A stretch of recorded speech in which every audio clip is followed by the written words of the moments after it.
संत श्रेष्ठ ज्ञानोबा माऊली, स्वराज्य जननी जिजामाता, हिंदवी स्वराज्याचे संस्थापक छत्रपती शिवाजी महाराज, संत तुकोबाराय, धर्मवीर छत्रपती संभाजी महाराज, क्रांतीसूर्य महात्मा ज्योतिबा फुले, सावित्रीबाई फुले, राजश्री छत्रपती शाहू महाराज, डॉक्टर बाबासाहेब आंबेडकर यांच्यासह सर्व महापुरुषांना विनम्र अभिवादन करून मी समृद्धी संदीप यादव, जिल्हा परिषद प्राथमिक शाळेची इयत्ता 3रीची विद्यार्थिनी आपल्या समोर विषय मांडते. सावित्रीबाई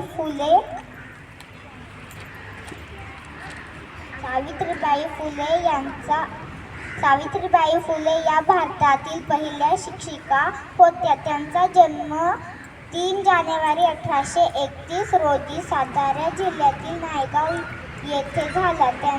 त्यांच्या वडिलांचे नाव खंडोजी नेवसे पाटील व आईचे नाव लक्ष्मीबाई असे होते. वयाच्या 9व्या वर्षी त्यांचा विवाह थोर समाजसुधारक ज्योतिबा फुले यांच्याशी झाला. त्या काळी स्त्रियांना शिक्षण घेणे महापाप मानले जाई. अशा कठीण परिस्थितीत ज्योतिबांनी सावित्रीबाईंना लिहायला वाचायला शिकवले. महात्मा फुले व सावित्रीबाईंनी सन 1848 मध्ये पुण्यात मुलींची पहिली शाळा सुरू केली. सावित्रीबाई शाळेत शिकवायला जात असताना लोक त्यांच्यावर शेण, चिखल, दगड फेकत असत, पण त्या